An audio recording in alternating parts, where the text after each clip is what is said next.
ਦਾ ਸਹਿਰ। ਹਾਂਜੀ ਜੀ, ਮੇਰੇ ਬਾਰੇ ਬਹੁਤ ਸਾਰੀਆਂ ਅੱਜकल ਗੱਲਾਂ ਬਾਤਾਂ ਹੋ ਰਹੀਆਂ, ਬਹੁਤ ਜ਼ਿਆਦਾ ਮੈਨੂੰ ਭੰਡਿਆ ਜਾ ਰਿਹਾ ਵਾ। ਸਾਰੀ ਇਸ ਬਾਰੇ ਚ ਮੈਂ ਡਿਟੇਲ ਨਾਲ ਬਣਾਉਣ ਲੱਗੀ ਆ, ਸਾਰਾ ਡਿਟੇਲ ਨਾਲ ਤੁਹਾਨੂੰ ਦੱਸਾਂਗੀ। ਜਿਹੜਾ ਬੰਦਾ ਵਾ ਉਹਦੀ ਡਿਟੇਲ ਵੀ ਮੈਂ ਮੈਂਸ਼ਨ ਕਰਾਂਗੀ। ਜਦ ਨਾਚੀ ਪੈਣਾ, ਜਦ ਨੰਗਾ ਹੀ ਕਰ ਛੱਡਿਆ ਨਾ ਤੇ ਘੁੰਡ ਕਾਦਾ। ਤੇ ਹਾਂਜੀ ਜੀ, ਜਿੱਦਾਂ ਨਾ 3 ਦਿਨ ਪਹਿਲਾਂ ਮੈਨੂੰ ਪਤਾ ਲੱਗਿਆ ਨਾ, ਤੇ रात 11 बजे सुबह उस वक्त मैं साइबर क्राइम गई मुल्तान। सवेर तो शाम तक मैं उत्थे रुली, मेरा फुल तावन किया गया, मैनू फुल सपोर्ट किया गया, लेकिन उनके बारे च ना सख्त एक्शन नहीं लिया गया। उत्थे च उनकी डिटेल कड्डी गई, उनकी वो काड़ा की डिटेल कड्डी गई। मैं सारियां उनकी तस्वीरां डिटेल जो उत्थे निकली गई मैं सारी मैंशन कर दिनी आ, सही है। ते ओ काड़े दा हैगा कतर विच बैठा। इस तो बाद मैं ना उनके नाल इनदी कुत्तियां वर्गी करनी सी ना, उस इंसान दी, उस कुत्ते बगैरत दी इंसान दी, कोई मैं उन्हें की कहां। ते उनकी डिटेल्स वगैरह मैं मैंशन करने लगी। जिन्होंने करना ना वो बेहतर जानते, उन्होंने करना ही आ। और काड़े दा हैगा कतर विच जाके बैठा हैगा वा, आर्मी च है सी, उथों भी निकल गया। ते उहदे नाल गल होई, उन्हां दी साइबर क्राइम वालियां ने डिटेल कड्डी, उहदे नाल गल होई। वो कहंदा मैं एडिट जरूर कीती है लेकिन मैं अपलोड नहीं कीती हैगी। ते ना बाकी जड़ा ना मैं अपनी मेहनत की, मैं अपनी मेहनत नाल कामयाब हुई। 2017 दी मैं लगी हुई हां। हुण तुसीं खुद देख लो कि सानू किहड़ा जा रहा। मैं इन्नी मेहनत की, कुत्ते बिल्ले बकवास मारन दे हैगे आ। जेड़े सपोर्ट करन दे उन्हां लई जी बहुत ज्यादा रिस्पैक्ट, इज्जत जी, उन्हां दा बहुत बहुत ज्यादा शुक्रिया। बाकी जी अगर मैं कामयाब होना हुंदा ना ते मैं कदों दा मैं इदी कामयाब हो जाना सीगा। मैं अपनी मेहनत की, अपनी मेहनत दी रोजी रोटी मैं मेहनत दी खादी। मैं इदां दी नहीं हैगी जिद्दां दी हैगी तुहाडे सामने आ। मेनू फुल सपोर्ट किया जाए।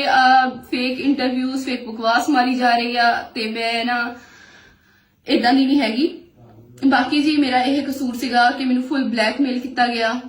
शुरू दिन तो ही मैं जदों दी यूट्यूब ते आई है ना, मैनू चज ना जीण नहीं दिता।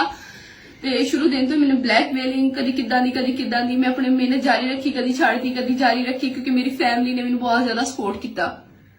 भैणां भरावां ने, मेरी फैमिली ने, क्योंकि उन्होंने पता कि मैं किदां दी हैगी हां। बाकी जी उस बंदे दी सारी डिटेल्स वगैरह मैंशन है जी इस वीडियो दे विच। तुसीं बेहतर जान हो कि तुसीं की करना। पाकिस्तान छुंदे जिद्दां कि मैं तुहानूं दस्सिया कि मैं छड्डना कोई नहीं सी। हुण जे नेक्स्ट बंदा कोई मेरी वीडियो, मेरा लिंक कुछ भी लगाउंदा ना ते नेक्स्ट वीडियो उन्हां दी होएगी कोई बकवास मारदा ना फेक जी। अलीजा फिल्मां विच जी आउणा चाहुंदी सी, ओनू मशहूर होने दा बहुत शौक सीगा।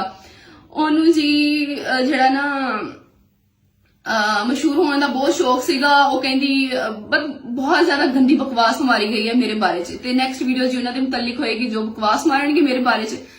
बाकी जी मैं बहुत ज्यादा सबर किया, लेकिन दुनिया ना सबर करने वाले ना जीण नहीं दिंदी हैगी।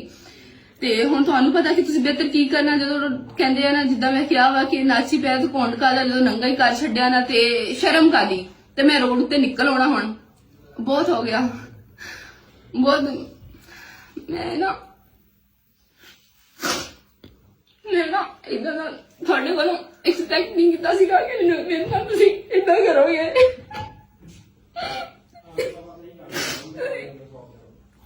तुसीं सारिआं ने मेरे नाल बहुत भैड़ी कीती।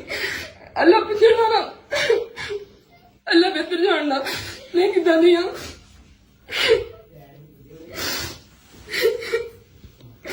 अल्लाह बेहतर जानदा मैं किदां दी हैगी हां। बाकी तुसीं ना करोगे कोई ना, अल्लाह ताला मेरा रब मेरे नाल हैगा। मैनू मैं उनके उत्ते छड्डी, अल्लाह मियां उन्होंने तड़फा के कुत्ते दी मौत मारेगा। बाकी जी बहुत शुक्रिया जी तुहाडे ताबंदा जिन्होंने मैनू सपोर्ट किया, बहुत शुक्रिया। बाकी जी बहुत शुक्रिया जी, अल्लाह हाफिज। हाँ जी तुसीं जेड़ा ना मैनू इस नौबत तक पहुंचा दिता वा कि मैं खुद मार जावां। सारे ही चाहुंदे आ जी खुदकुशी दी बड़ियां खबरां चला रहे आ, या मैं खुद मार जावां या अपनी फैमिली मार छड्डा, खानदान अपना मुका छड्डा। लेकिन मैं जो हैगी तुहाडे सामने आ, मैं जी इदां दी नहीं हैगी, तो मैं डट के मुकाबला करांगी। ते बाकी जी मैनू ना तुहाडे तो बहुत ज्यादा उम्मीदां है कि मैनू फुल सपोर्ट करो ते हेल्प करो, मेरी रिपोर्ट करो जो भी लग रही है, ना कि उन्होंने शेयर करो, फुल रिपोर्ट करो, तो मेरे नाल ना खड़े हो, मेरा साथ दियो जी। बहुत शुक्रिया जी।